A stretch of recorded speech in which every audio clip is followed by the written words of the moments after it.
बिस्मिल्लाहिर्रहमानिर्रहीम ला इलाहा इल्लल्लाह मोहम्मद रसूलुल्लाह सल्लल्लाहु अलैहि वसल्लम कतुनको सलामونه زمان محمد ابوبکر بختیار خان دی څنګه چې تاسو پته دا هفته د شهدای پولیس مانځل کیږي دا 4 اگست په دې کې تنګي پریس کلب کې د یو پروګرام چې کوم کې اس ایچ او تنګیم راغلیو نو اغي سره به سوالات کوېشنز به کوم چې اغي څنګه رال ځکه ما دای باره کې ډېر خبره اوریدل شي ډېر نر سړیو او دی ما سره خپل ډسکشن کې ډېر خبر کړل دي اب زه تاسو سره ډسکس کوم کله السلام علیکم تاسو څنګه وعلیکم السلام دالله احسان تاسو ښه ټیک ټاک تاسو د شهدای د ورځ تاسو کم نظر غوره د شهدا د ورځ چې کم دا نو دا یو ډیره زمونږ د پاره یو اعزاز خبره ده او په دې ورځ چې کم دی چې کله دا ورځ راشي نو زمونږ چې کم دی نو هغه جذبه دوباره راوچته شي او زمونږ زړه غواړي چې بی مونږ د قرباني بار ورکو لکه یو سړی وایي چې زه یو ځل نه دوه درې ځل چې کم دی لس ځل را ژوندی شم او بیا شهید شم نو هغه چې څنګه یو حدیث شریف ته چې بی یو دغه کوي چې بار د شهادت ته چې کم دی نو زمونږ زړه کېږي بیا نو په دې وجه چې کم دی نو چې کله دا ټایم راشي او مونږ د عوامو دا جذبات ووینو نو مونږ هغه جذبه هم دوباره راشي او مونږ وایو چې بی مونږ دوباره چې کم دی نو که د قربانۍ ضرورت شي چې مونږ ورکړو ستاسو د عوام د مینې نه تاسو څه فایده ملاویږي ستاسو د جونیئر څه فایده څه ملاویږي تاسو ته حوصله پې زیاتېږي ستاسو بالکل څنګه چې ما دې نه مخکې تاسو ته ووي چې دې سره زمونږ انتهایي حوصله افزایي کېږي او دا زه چې کوم دی د رو په ځای برتی یم او زه تاسو ته بار وایم چې زه هم د قربانۍ دریغ نه کوم نو دا په دې وایي چې بی د عوام کله مونږ له مینه راکړي او د دې مونږ له حوصله افزایي راکړي نو مونږ د هغې نه 2 قدمه بیا مخکې ومځو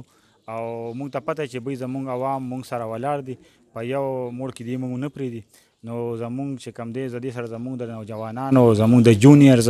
زمونږ د سینیئرز تاسو چې کم دی کله حوصله مونږ له راکړې نو د هغې چې کم دی نو مونږ ډېر یو پازیټیو دغه راشي او مونږ د هغې نه زیات چې کم دی نو انرجیټیک شو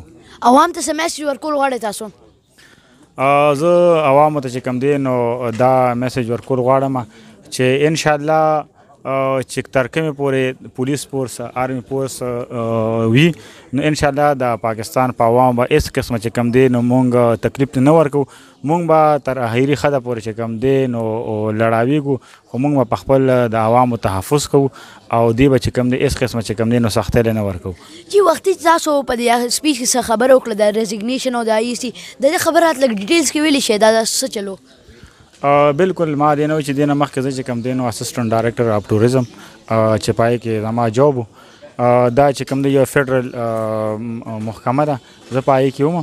او بیا چې کله زما رور شهید شو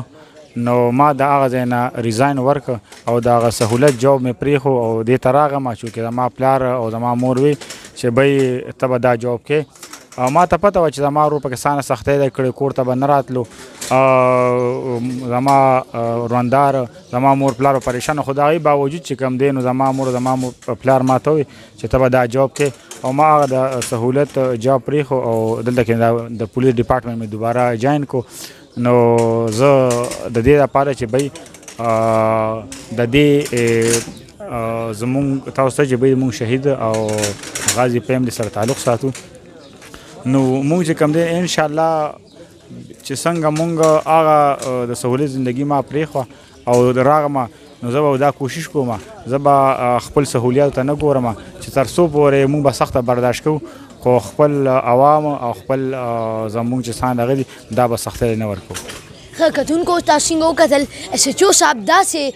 نران پیرنټس پکار دي چې کوم دای زوی شهید شو په پولیس کې واپس بیا خپل زوی ته وي تاسو لاړ شئ او په آی پوسټ لاړ شئ دې ریزیګنیشن وکړو صرف د پولیس لپاره دا جذبه ده جزاک الله ان شاء الله په بل انټرویو کې ملاویږم والسلام